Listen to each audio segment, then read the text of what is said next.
Hello, everyone. I wanted to address the unfortunate incident yesterday, the tragedy yesterday of the shooting by a Palestinian terrorist of two Israeli parents who were driving four of their children between the communities in the Samaria region of Elon Moreh and Itamar. And it happened last night.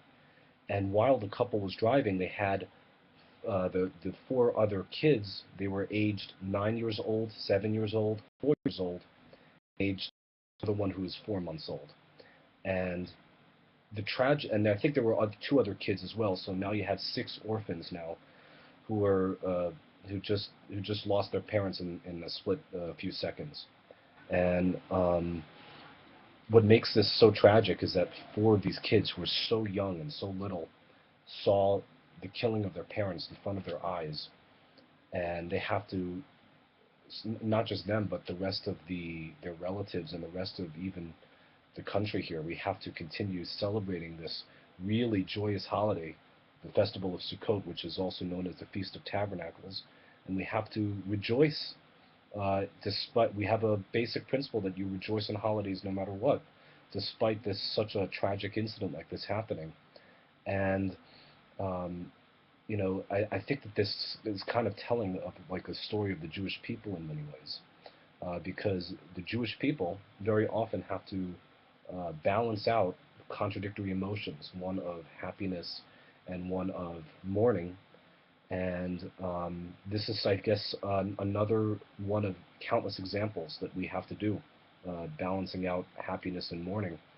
And the couple was just buried today in Jerusalem, I believe in the Har Menuchot cemetery.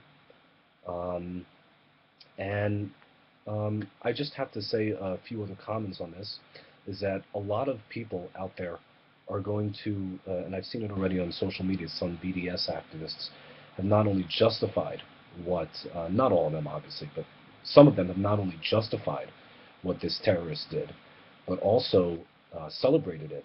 And I think that that's absolutely disgusting, because whenever there's a conflict going on, you can have your perspective on which side is justified and which side is in the wrong.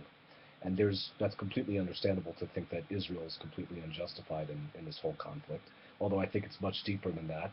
But to celebrate the death of civilians is just, I think in my mind, absolutely disgusting.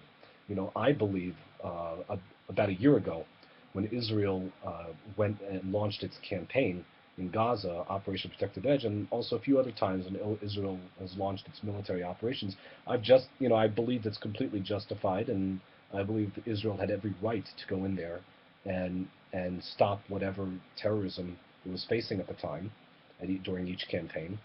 But I did not celebrate. I did not celebrate the killings of many Palestinian civilians. I just did not. I did not celebrate it. There's nothing to be happy about that. Just because you think it's justified that Israel launches an invasion doesn't give you license, moral license specifically, to celebrate the deaths of Palestinian civilians.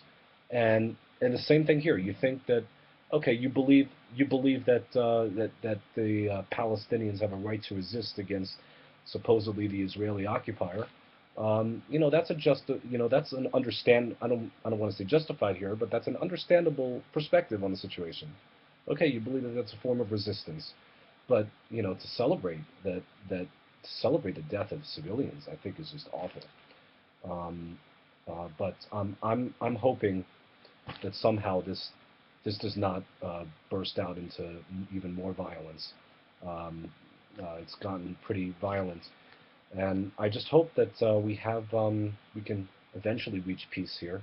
But most importantly, the most important thing now is to just continue celebrating the holiday, but also do whatever we can to comfort the mourners right now of this couple.